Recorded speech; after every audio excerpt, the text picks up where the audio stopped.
Good morning friends. आज हम लोग डिफरेंशिएशन करने वाले हैं, तो देखते हैं डिफरेंशिएशन क्या होता है।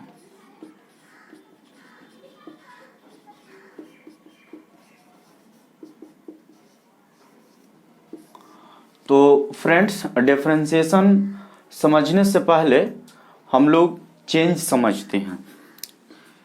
तो चेंज क्या होता है? तो चेंज मतलब हम लोग किसी भी पार्टिकल को चेंज हम लोग फाइंड आउट करना चाहते हैं। तो चेंज का मतलब होता है बदलाव।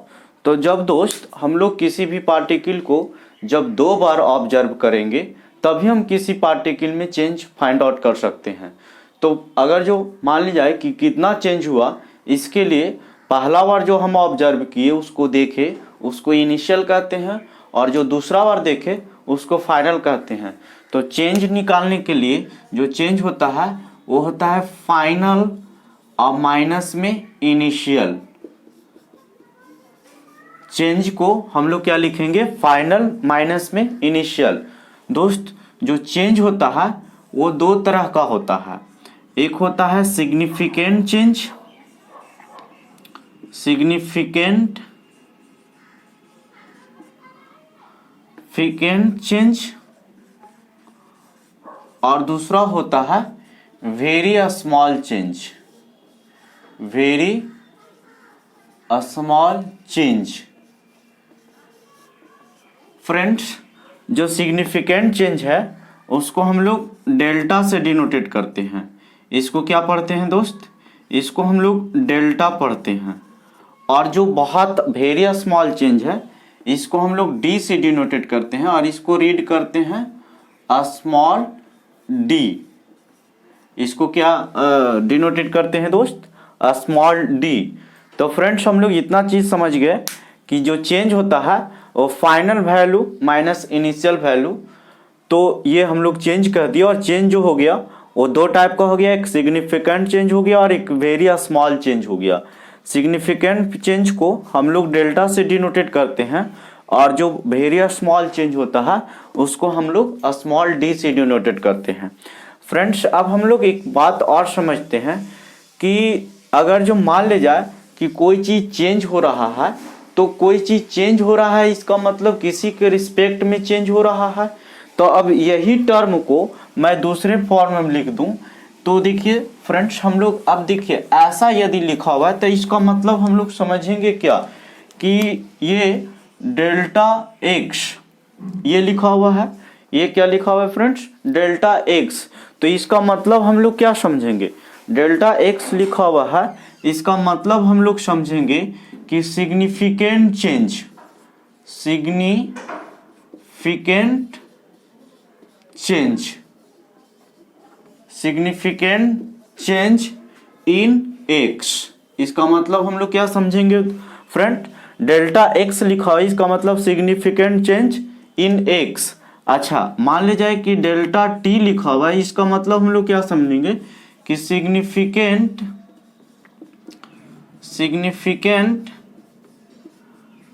Change in time, significant change in time. अच्छा दोस्त, यदि स्मॉल डी एक्स लिखा हुआ है तो इसका मतलब हम लोग क्या समझेंगे कि very small change in x. यानी फ्रेंड्स, यदि डी एक्स लिखा हुआ है इसका मतलब कि वेरी स्मॉल इन एक्स। अच्छा, डी टी लिखा हुआ है, इसका मतलब हम लोग क्या समझेंगे कि वेरी स्मॉल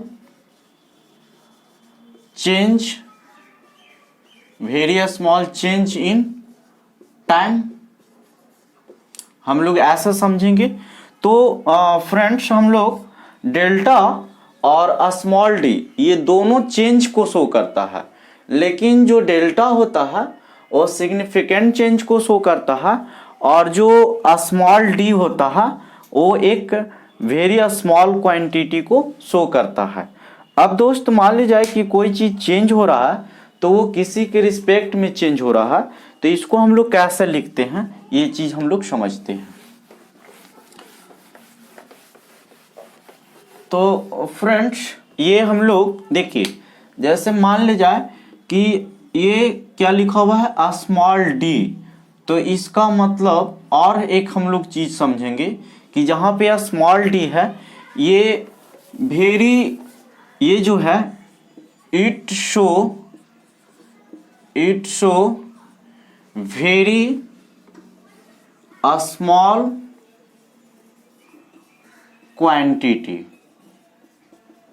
क्वांटिटी, यदि बहुत छोटा क्वांटिटी है तो उसको हम लोग स्मॉल डी से डिनोटेट करते हैं। जैसे फ्रेंड्स मान लीजिए कि ये जो है एक लाइन है और ये लाइन है और इसको बहुत छोटा पार्ट ले रहे हैं, बहुत छोटा, ये एकदम छोटा, तो ये जैसे मान लीजिए कि ये पूरा एल है तो इसका एक छोटा सा पार्ट हम लोग लेंगे तो इसको लिखेंगे डीएल।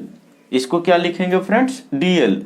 मतलब टोटल जो है देखिए यहाँ से ये मान लीजिए कि लाइन ड्रॉ किए तो ए बी जो है वो उसका लेंथ समथिंग एल है, तो इसका मैं छोटा सा पार्ट ले लूँ बहुत छोटा, तो इसको हम लोग डीएल से डिनोटेट करेंगे। इसको किस से डिनोटेट करेंगे फ्रेंड्स डीएल से। यानी कहने का मतलब it show very small quantity, जो स्मॉल डी है वो बहुत छोटा क्वांटिटी को यूज करने के लिए, शो करने के लिए हम लोग क्या करते हैं यूज करते हैं। अब फ्रेंड्स अब हम लोग और समझते हैं कि देखिए कैलकुलस क्या होता है। तो जब हम लोग मतलब ये फिजिक्स का टॉपिक है लेकिन हम लोग मैथमेटिक्स में पढ़ रहे हैं फ्रेंड्स, हम लोग मैथमेटिक्स में इसलिए पढ़ रहे हैं कि ये कैलकुलेशन का पार्ट है और फिजिक्स के लिए डिस्कवर हुआ था, तो इसका मतलब हम लोग थोड़ा सा पार्ट समझते हैं कि देखिए अब लिखा हुआ है dx अपॉन dt, तो इसको हम लोग क्या पढ़ेंगे दोस्त, तो इसको हम लोग पढ़ेंगे कि very small change in x with respect to time. इसको हम लोग क्या पढ़ेंगे दोस्त, क्योंकि देखिए हम लोग चेंज का मतलब पहले भी बात कर चुके हैं कि वो किसी के रिस्पेक्ट में चेंज होगा।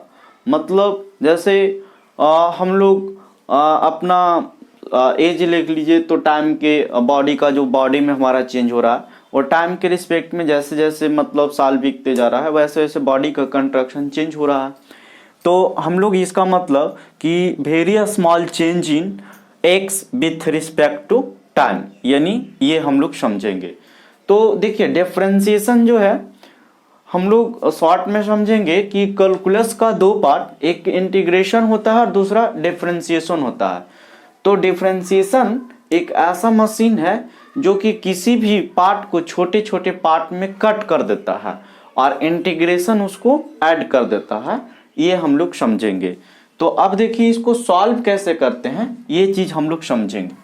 तो दोस्त जैसे मान ले जाए कि इसको सॉल्व करने का तरीका है कि y इज इक्वल टू सी रहेगा, y इज इक्वल टू क्या रहेगा c, यानी c जो यहाँ पे है वो कांस्टेंट है। c क्या है कांस्टेंट, तो कांस्टेंट, और इसको यदि हम लोग डिफरेंशिएट करते हैं यानी dy upon dx find out करते हैं तो dc अपॉन dx, ठीक है फ्रेंड्स।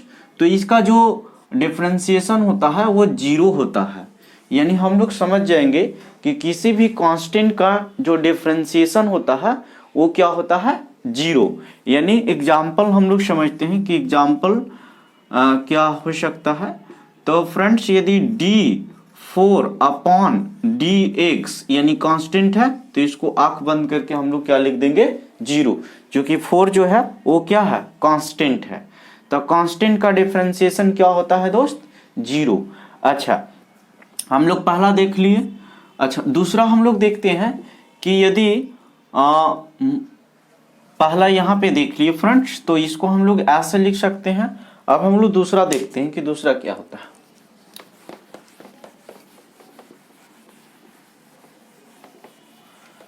तो दूसरा जो है यदि y is equal to x की पावर n रहेगा, y is equal to x पे पावर n रहेगा और इसको हम लोग डिफ्रेंशिएट करना चाहते हैं तो dy अपॉन dx, इसका मतलब d x पे पावर n अपॉन में dx, तो इसका जो फॉर्मूला होता है n x n माइनस 1। ठीक है फ्रेंड्स, इसका हम लोग फॉर्मूला याद रखेंगे। जैसे हम लोग एग्जाम्पल एक समझते हैं तो y is equal to suppose that x पे पावर 6 है, तो इसको हम लोग dy अपॉन dx निकालना चाहेंगे तो dx पे power 6 upon dx is equal to 6x पे पावर 6 माइनस 1, इसका मतलब फाइनली लिख सकते हैं x पे पावर 5। ये हमारा आंसर हो गया। तो फ्रेंड्स यदि x पे पावर n रहेगा और उसको डिफरेंशिएशन करने के लिए कहेगा तो n यानी पावर पहले बाहर आएगा और पावर में से एक सब्ट्रैक्ट करके यहाँ पे लिख देंगे। अब हम लोग तीसरा देखते हैं।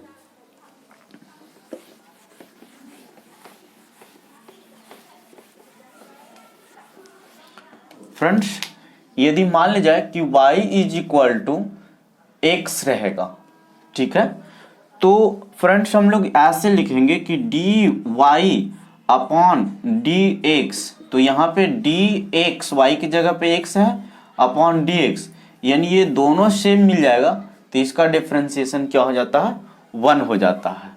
अच्छा, जैसे मान ली जाए कि y is equal to t है और इसको हम लोग dy अपॉन dt, तो इसको dt अपॉन dt, तो इसका जो वैल्यू हो जाएगा वो 1 हो जाएगा।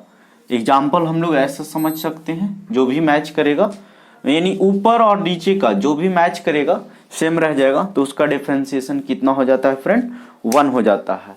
अब हम लोग एक कांस्टेंट और एक वेरिएबल को लेकर चलते हैं कि जैसे मान लिया जाए कि ऐसे हो जाएगा कि y इज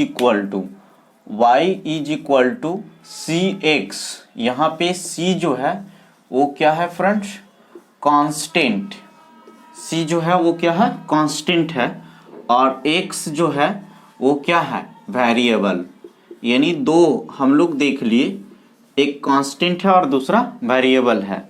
तो dy अपॉन dx, तो ये dcx अपॉन dx हो जाएगा। अच्छा, कांस्टेंट को हम लोग पहले फर्स्ट ऑफ ऑल बाहर निकालते हैं तो c dx अपॉन dx, और इसका हम लोग डिफरेंशिएशन जो पढ़े हुए हैं वो 1 पढ़े हुए हैं, तो c इंटू में 1 इज इक्वल टू c। ये हम लोग यदि एक कांस्टेंट और एक वेरिएबल रहेगा तो इसका डिफरेंशिएशन हम लोग इस प्रकार देखेंगे। अच्छा फ्रेंड्स, अब हम लोग एग्जाम्पल समझते हैं। तो यदि मान ले जाए कि y is equal to 4x रहेगा तो इसको हम लोग यदि डिफरेंशिएट करते हैं dy अपॉन dx, तो d 4x अपॉन में dx। फ्रेंड्स अब हम लोग देखिए कांस्टेंट टर्म है तो कांस्टेंट टर्म को बाहर निकालते हैं dx अपॉन dx, और इसका वैल्यू क्या हो जाएगा फ्रेंड्स 1, तो 4 इंटू में 1 इज इक्वल टू कितना 1। ठीक है फ्रेंड्स, अब हम लोग इसको नोट कर लीजिए, फिर हम लोग नेक्स्ट देखते हैं।